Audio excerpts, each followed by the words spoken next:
Not every horror story starts with someone going somewhere they shouldn't.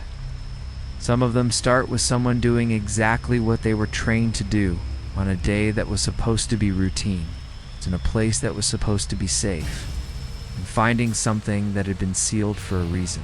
It's not hidden, sealed. There is a difference. Something that is hidden is something you haven't found yet. Something that is sealed is something someone found, examined, understood just enough to know it should never be opened again, and then made sure it wasn't, till the day someone with the right credentials in the wrong context came along and broke that seal because their job description told them to. The 5 accounts you were about to hear were all sealed by hospitals, by government agencies, by professional boards, by the people who survived them, and every single one of those seals was broken by someone who was just doing their job. Okay, if that doesn't frighten you yet, it will. Welcome to True Terror Files Official. Tonight you will hear 5 accounts from 5 professionals who each broke a seal they did not know existed. And what came through that opening is still with them. You will hear about a hospital archivist working a routine records digitization project who discovered a sealed patient file from 1971, containing a description of an event that wouldn't happen for another 53 years, described in perfect clinical detail by a doctor who had been dead for 6 months at the time the file was last updated. A state highway safety inspector who found a sealed accident report for a crash that hadn't happened yet on a road that wouldn't be built for another 12 years. With photographs of a vehicle that wouldn't be manufactured until 2031. A botanical research technician who opened a sealed refrigeration unit in a university herbarium and discovered a living plant specimen that had been classified, sealed, and forgotten in 1967, still alive. They're still growing, still photosynthesizing without light, without water, without any biological input for 58 years. A county property records clerk who unsealed a deed transfer from 1923 and discovered that the property had been transferred to a person who would not be born for another 60 years. With a witness signature from a woman who was currently alive and living 3 states away and who had no memory of signing anything. And a federal air traffic controller who unsealed a radar archive, tape, and found a flight path for an aircraft that never existed, following a route that no commercial or military flight had ever filed. Landing at an airport that had been decommissioned in 1989 with a time stamp that was still for years in the future. 5 sealed accounts. 5 ordinary professionals. 5 fractures in the timeline that someone tried to close and someone else just opened. If you are new to this channel, True Terror Files Official posts every single night. Something is always waiting. Tonight, 5 things were sealed for a reason. We're about to find out what that reason was. Let's begin.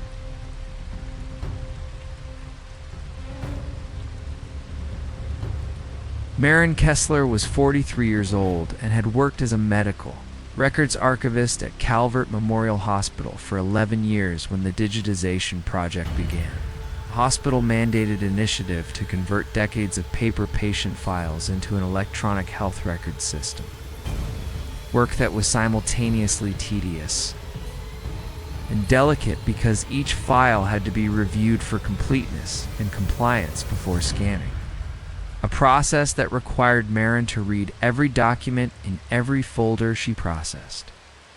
Not for content, she was not a clinician and had no clinical obligation, but for structural integrity.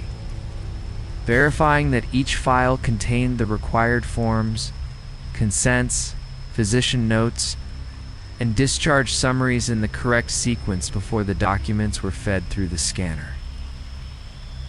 And the physical originals were transferred to long-term archival storage. And it was during this review process on a Wednesday in February that she opened box 47 of the 1971 intake series. A cardboard records box labeled in the standard hospital format with the year, department, and sequence number, and began working through the folders inside, each one a manila jacket containing a single patient's records. And the first 8 folders were unremarkable: standard admissions, standard discharges, standard documentation, but the 9th folder was different in a way she noticed before she opened it, because it was sealed with a red adhesive label reading restricted, authorized access only medical staff, a designation that was not standard for 1971 patient records, in which Marin had never encountered in 11 years of archival work, because patient files were confidential by default and did not require additional restriction labels unless they had been flagged for a specific administrative reason. And she checked the log sheet for box 47, and the 9th folder was not listed, which was itself an anomaly because the log sheet was supposed to contain every file in the box in sequential order. And she was still deciding whether to flag the discrepancy for her supervisor when her fingers had already lifted the red seal and opened the folder, because her job was to review and digitize every document in every box. And a sealed folder that was not logged was exactly the kind of thing the review process was designed to catch. And inside the folder was a single patient intake form dated March 3rd, 1971, for a patient named Helen Darrow, female, age 34, admitted through the emergency department. And the attending physician's notes were written in the careful, legible hand of Dr. Warren Fisk, who had been Calvert Memorial's chief of internal medicine from 1964 to 1978, and who had died in September of 1970. 6 months before the date on the form, and Marin read the notes twice because the first reading didn't register. Dr. Fisk wrote that the patient presented with acute disorientation and reported seeing her own death in a recurring vision that she described in precise detail, a date, a location, a specific room in a specific building that did not yet exist, and a sequence of events that ended with her lying on a floor that hadn't been poured yet, in a building that hadn't been built yet.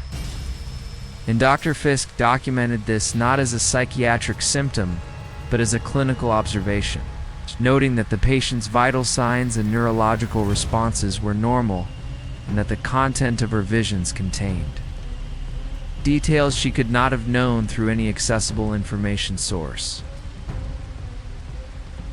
including the name and layout of a hospital wing that would not be announced publicly until 1989 and would not begin construction until 1992. Dr. Fisk's notes continued through March 5, 1971, and he documented that the patient's visions had changed. She was no longer seeing her own death. She was seeing the deaths of other people, people she could name, people whose names he was verifying through the hospital's admission records as patients who were currently in the building. And Dr. Fisk wrote that he had confirmed 3 of the names the patient provided as current inpatients on the 3rd floor. And he included a hand-drawn diagram of the 3rd floor corridor, with marks indicating the rooms of the patients she had named. And then the note stopped. There was no discharge summary, no follow-up, no additional documentation, just a final entry dated March 5, 1971, in which Dr. Fisk wrote that the file had been classified as restricted and that all copies had been collected and sealed, and that no further documentation would be entered and below this entry, in a different hand and a different ink. A blue ballpoint that was clearly not from 1971, there was a single line that read, "Patient Helen Darrow confirmed deceased, room 714, Calvert Memorial East Wing. March 3rd, 2024, and Marin stared at that line because Calvert Memorial's East Wing had not existed in 1971. It was built in 1994, and room 714 was a real room in that wing, and the date March 3rd, 2024. Was 53 years in the future from the date on the intake form and 11 days in the past from the day Marin was holding the folder in her hands. And she set the folder down on the table and walked to her supervisor's office and placed the folder on the desk without speaking. And her supervisor read it, and then read it again, and then looked at Marin and said, "Dr. Fisk died in 1970, and Marin said, "I know," and her supervisor said, "This file wasn't in the log," and Marin said, "I know." And then they both sat there looking at a document written by a dead man describing a patient who had predicted a hospital wing that wouldn't exist for 23 years and a death that wouldn't occur for 53 years in a room that hadn't been built yet, confirmed by an anonymous hand in an ink that didn't exist in 1971. And the hospital's legal department retrieved the file within the hour and classified it as a records anomaly. And Marin was told that the file would be resealed and re-archived, and that she should not discuss it. And she did not discuss it except to verify one thing on her own. She pulled the hospital's mortality records for March 3rd, 2024, and found that a woman named Helen Darrow, age 87, had died in room 714 of the Calvert Memorial East Wing. Cause of death listed as cardiac arrest, and the woman's date of birth matched the intake form from 1971 exactly, and Marin closed the database and has not opened box 47 again. And she has started reading every file and every box twice, once for the archive and once for the date, because she now understands that somewhere in the hospital's record system there may be other folders written by other dead doctors describing other patients who saw their futures. And every one of them is sealed, and every one of them is waiting for someone like her to open them.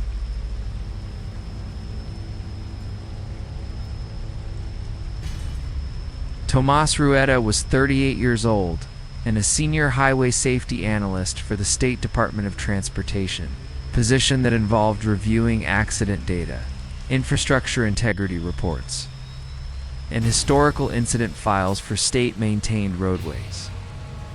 Work that was primarily data-driven and retrospective. You looked at what had already happened in order to make recommendations about what could be improved, which is why Tomas was not prepared for what he found in the sealed annex of Accident Report Archive Sector 12. A physical records storage room in the basement of the DOTS district headquarters that had been locked since the department transitioned to digital records in Arlene, in which Tomas had been assigned to inventory as part of a facility decommissioning project. And he unlocked the door on a Monday morning in October and found rows of metal shelving containing thousands of accident report folders organized by year and route number, all of which appeared to be standard documentation from the 1970s through the 1990s. And he began the inventory process, scanning each folder's barcode into the tracking system. And everything was routine until he reached the shelf labeled 1987 Route 990. Because Route 990 was not a state highway, had never been a state highway, and did not appear on any current or historical state route map, and the shelf contained 12 accident report folders, each one documented on the standard accident report form, each one photographed and diagrammed with the professional precision of a trained accident reconstruction specialist, and each one describing a collision on a two-lane highway called Route 990 that ran through a rural corridor between two towns Tomas had never heard of. And the reports were dated between June and November of 1987. And they documented 12 separate accidents involving vehicles he did not recognize, makes and models that did not correspond to any vehicle manufactured in 1987 or any year he could verify, with license plate numbers that returned no results in any state database. And the photographs in the folders showed vehicles with design features that did not exist in 1987: curved LED headlamp assemblies, touchscreen dashboard interfaces, body shapes that belonged to no production car Tomas had ever seen. And the accident scenes showed a road surface and signage style consistent with the 2020s of the 1980s, and the road itself in the photographs ran through a landscape of farmland and new construction commercial buildings that looked nothing like the rural corridor described in the text. And Tomas set the folders down and looked at the shelf label again. 1987. Ow! Route 990, and he thought, someone filed accident reports for a road that doesn't exist, involving cars that don't exist yet, on a shelf in a locked room that no one has opened in 13 years. And he continued through the remaining shelves and found nothing else unusual. And he took the 12 folders to his supervisor, who examined them and called the state archives office, which confirmed that the folders were present in the archival manifest under a sealed classification code that no current employee had authorization to create.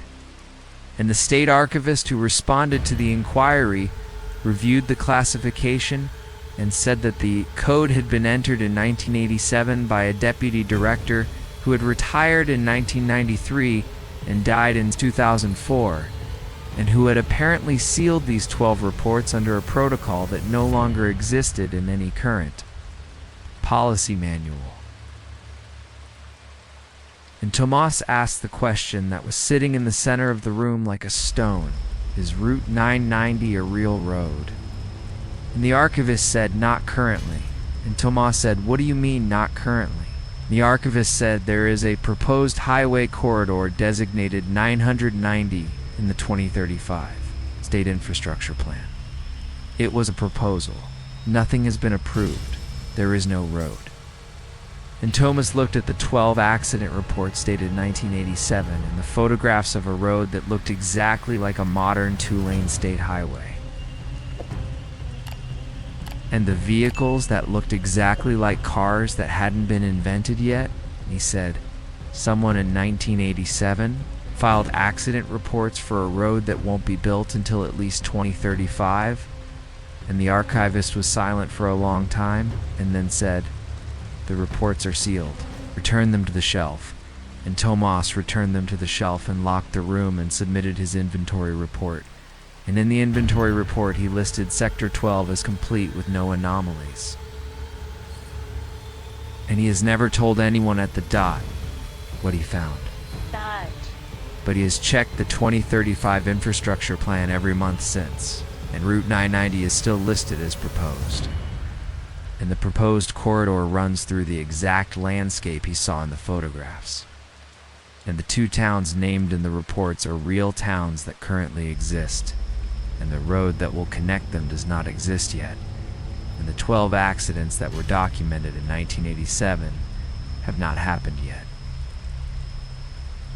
And Tomas Rueda sits in his office every day and works on his retrospective data and tries very hard not to think about the fact that somewhere in a locked room in the basement there are 12 accident reports with his department's seal on them waiting for a road that hasn't been.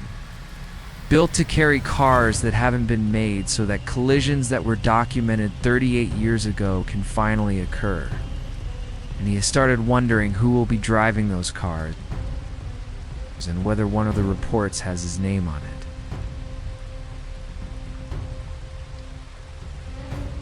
Kira Nakano was 26 years old and a botanical research technician at Landgraf University, where she worked in the herbarium, a climate-controlled archival facility that preserved plant specimens for taxonomic reference.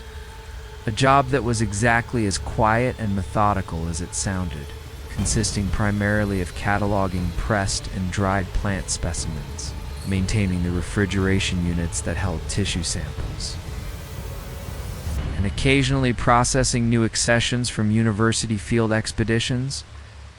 And it was during a routine refrigeration unit audit that Kira discovered Unit 7C, a mid-sized upright commercial freezer in the far corner of the east wing that was not listed on any current herbarium inventory. Its digital temperature readout showing negative 18 degrees Celsius, and a green status light indicating active operation, which meant it was powered and running despite having no assigned accession records. And Kira checked the herbarium's equipment manifest and found that Unit 7C had been removed from the active inventory in 1991 with a notation reading: specimens sealed, do not open CDR. Aurelia VOSS Botany Dept. Dr. Aurelia Voss had been the herbarium's director from 1959 to 1978 and had died in 1989. And Kira stood in front of a sealed refrigeration unit that had been running continuously for over 30 years on the sheet years. Instructions of a woman who had been dead for over 35 years. And she made the decision that any competent technician would make under the circumstances.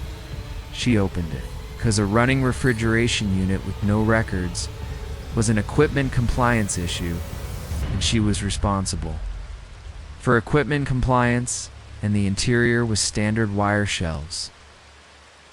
Frost accumulation, dim lead, and on each shelf were glass specimen jars of the type used for tissue preservation, approximately 40 jars, each one labeled with a handwritten accession tag in Dr. Voss's distinctive cramped script, and every jar contained a living plant. It's not preserved, not dried, not suspended in formalin or ethanol. Alive, green, respiring, growing. Some of them with root systems pressing against the glass, some of them with small leaves unfurling toward the LED light. All of them unmistakably alive. And Kira read the accession tags and found that each specimen was classified as species undetermined. Collection date 1967. Collection location redacted. And the classification code on each tag ended with the suffix Sealed Perm, a code that did not exist in any current or historical botanical nomenclature database she could find.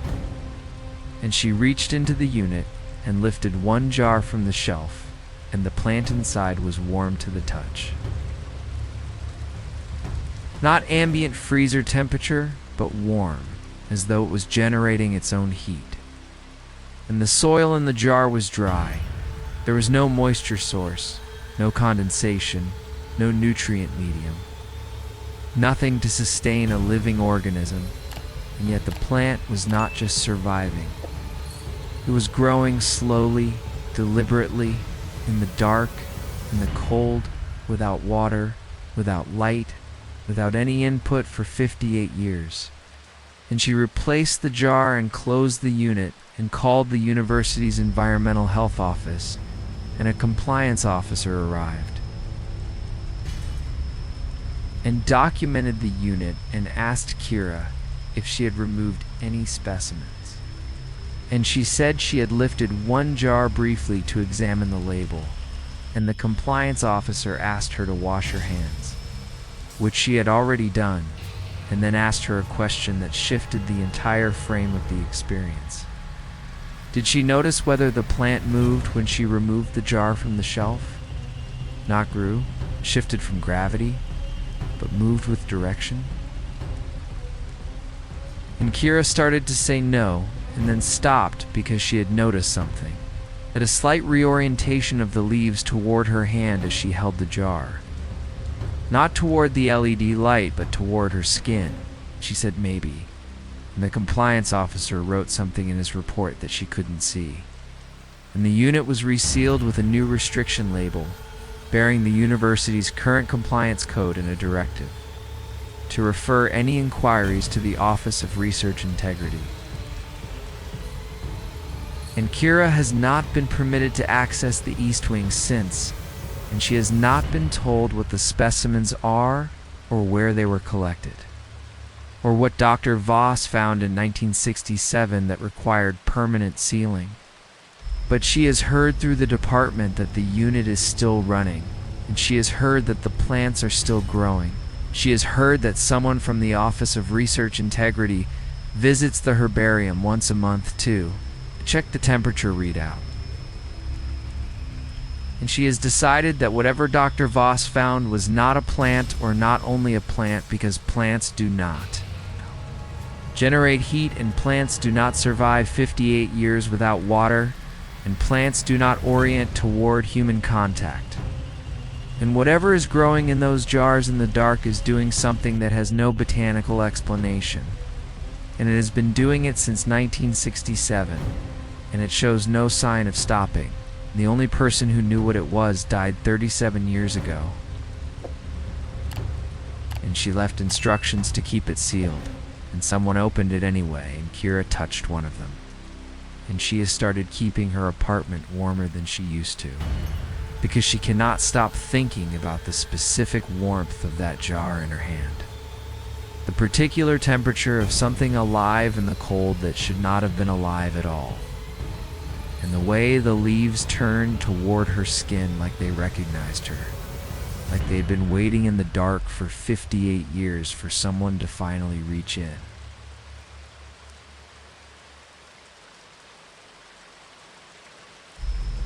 Clarice Horton was 51 years old and had been a county property records clerk in rural Southwestern Virginia for 23 years, a position that involved maintaining the chain of title for every parcel of land in the county, processing deed transfers, lien filings, and easement modifications, and maintaining the physical records archive in the courthouse basement where older documents, predated the digital system, were stored in leather-bound ledgers organized by book and page number.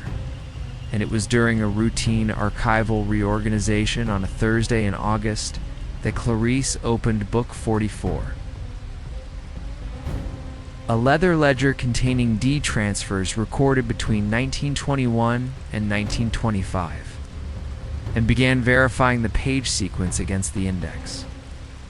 And on page 1187 she found a deed transfer that was not listed in the index.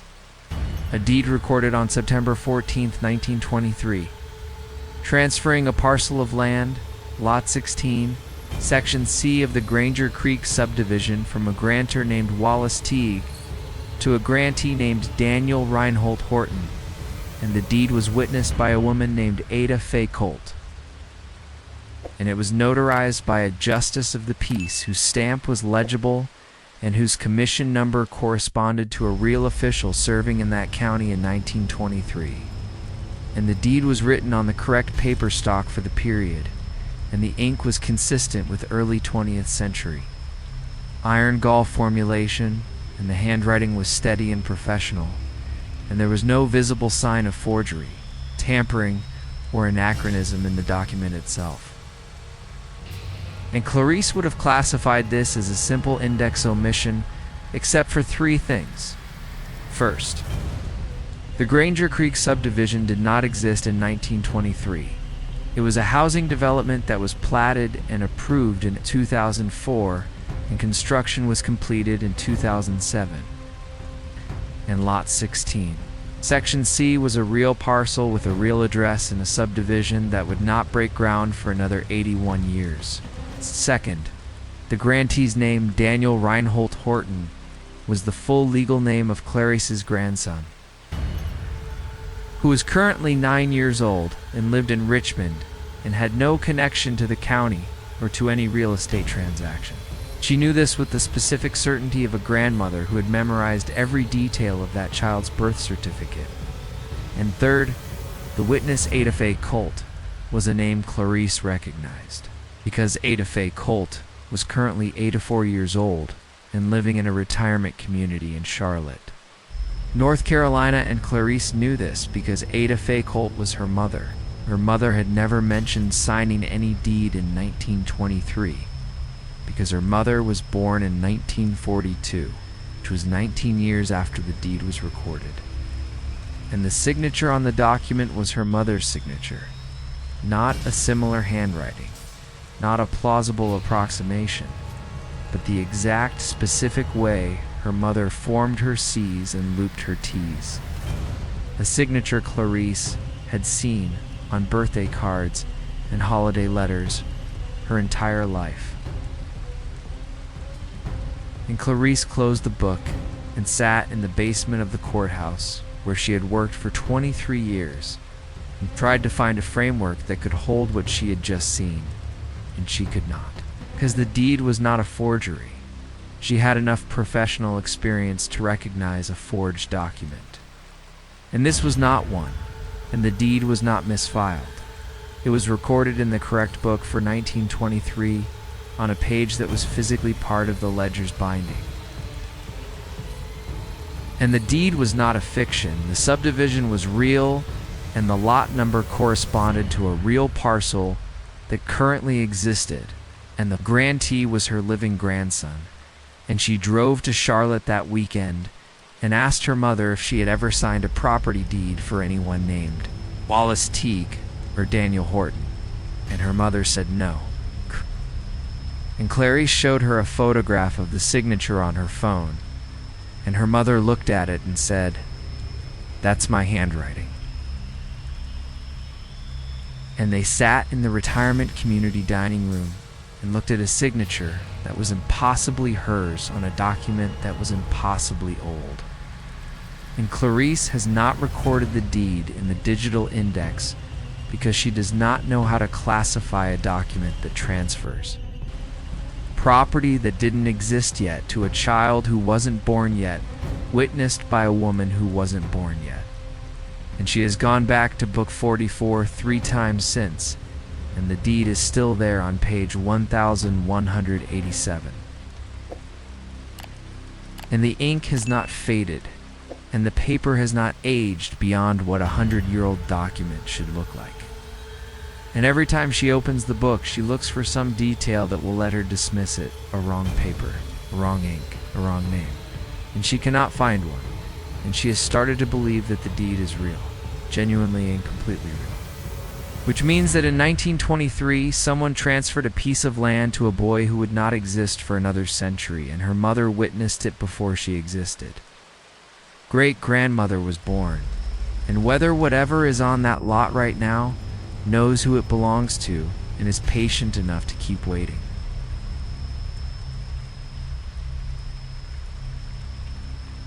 Ezekiel Cross was 45 years old and had been a federal air traffic controller for 19 years. Currently assigned to the Archival Analysis Division of the Federal Aviation Administration's Record Center, facility responsible for preserving and reviewing historical radar data. Work that Ezekiel performed with the particular meticulousness of a man who had spent 2 decades watching aircraft move through controlled airspace and understood that every blip on a screen represented 300 lives suspended between departure and arrival. And it was this meticulousness that led him to notice the anomaly in archive tape 1989 RC07. A real Turiel radar recording from the decommissioned Rockdale Regional Control Center that was being digitized as part of a system-wide historical records conversion. And Ezekiel was reviewing the digital transfer on a Tuesday in November when he noticed a flight path that did not correspond to any logged flight plan in the FAA's database for that date. A primary radar return showing a large aircraft consistent with a commercial wide-body jet following a flight path from the northwest. That entered Rockdale's controlled airspace at 22:47 local time on October 14th, 1989. Descended through 3 altitude assignments without any radio communication. Followed the approach corridor for the former Rockdale Regional Airport, and executed a full instrument landing approach to runway 27, an airport that had been decommissioned in March of 1989, and whose runway had been closed and its navigation aids removed. And the radar return showed the aircraft completing the approach, descending to the runway elevation, and the primary return disappearing at the threshold of runway 27, as though the aircraft had landed. And Ezekiel checked the communication archive for that time, and there was nothing. No radio call, no transponder code, no emergency declaration, no communication of any kind, just a large aircraft entering controlled airspace, descending through assigned altitudes, landing at a closed airport and vanishing. And he checked the radar returns for the surrounding sectors, and the aircraft appeared from the northwest at a point where there should have. And he checked the departure radar for any corresponding takeoff, and there was none. And he cross-referenced every commercial, military, and private flight plan filed for that date in the entire national airspace system, and no aircraft of that size was operating in that region at that time. And he flagged the tape for review and continued through the archive and found 4 more instances in 1991. 1994, 1998, and 2003, same radar signature, same flight path. Same approach to the same decommissioned airport, same silent landing, same disappearance at the runway threshold. Each occurrence separated by irregular intervals, but following the identical approach corridor. And each time the airport had been further demolished. By 2003, the runway was a shopping center parking lot. And the radar return still showed the aircraft ascending to the exact elevation of the former runway and disappearing at the former threshold. As though the runway still existed and the aircraft still had somewhere to land. And Ezekiel compiled the data and submitted it to his division supervisor, who reviewed it and called the FAA's Office of Safety and Investigations. And 2 investigators arrived at the record center the following week and reviewed all 5 radar archives and confirmed the data was genuine, not a system artifact. Not a calibration error, not a phantom return. And then they asked Ezekiel a question that he had not considered. The timestamps on the 5 radar events, when plotted on a timeline, form an accelerating interval pattern. Each gap between events shorter than the last, and if the pattern continues, the next event should occur in approximately 4 years, which would place it in 2030. And the investigators wanted to know whether Ezekiel believed the aircraft was getting closer. And Ezekiel said, "What do you mean closer?" And one of the investigators pointed to a detail Ezekiel had missed in each successive radar capture. The aircraft's altitude at the point of entry into Rockdale's airspace was lower than the previous event, so each approach was beginning from a slightly closer distance, as though the aircraft was not repeating the same flight, but descending incrementally, circling tighter, approaching the same destination from a decreasing radius, getting closer with each pass. Not to the airport was gone, but to whatever the airport had been built on top of. And the final radar return in 2003 showed the aircraft entering the airspace at 5,000 feet, which was 3,000 feet lower than the first return in 1989. And if the pattern holds, the next return should enter at approximately 2,000 feet, and the one after that below 1,000, and each pass would bring it closer to the surface where the runway used to be and where a shopping center now stands. And Ezekiel has since requested reassignment from the archival division, and his request was denied. And he continues to digitize the historical records. And he has started watching the current radar feeds for the Rockdale sector, which is now managed by an adjacent control center during his breaks, and he has not seen the return yet, but the interval is narrowing and the altitude is dropping. And whatever is making those approaches has been circling for 37 years. And it is closer now than it has ever been, and it is still landing at an airport that no longer exists. And Ezekiel does not know what happens when it finally reaches the ground, but he knows it will, because the data does not lie. And the data says it is coming down, one pass at a time, closer and closer. The parking lot where the runway was is still there. The people who parked their cars on it do not know what used to be beneath them, and they do not know what is descending toward them in widening spirals. And Ezekiel Cross sits at his station and watches his screens and waits for the next blip. And he is a man who has spent his entire career watching aircraft land safely. And for the first time in 19 years, he is afraid of what is about to arrive. 5 sealed accounts.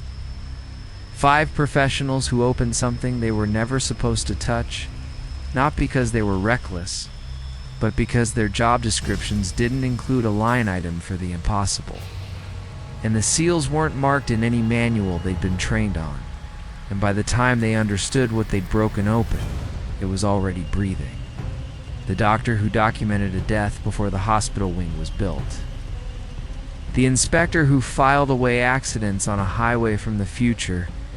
The technician who found life growing in a freezer where nothing should have survived. The clerk who read her grandson's name on a deed signed by a woman who wasn't born yet. The controller watching an aircraft descend in widening circles toward a runway that doesn't exist anymore. Every one of these was sealed by someone who understood that some things don't stay buried just because you close the lid. They stay buried because you stop looking. Now you've looked. Subscribe to True Terror Files Official. Every single night, something new comes through. Drop a comment below and tell me which of the 5 seals you would have never broken. The next time you open a file or a box or a door that feels like it was closed for a reason, close it again. Fast, good night. We'll see you in the dark.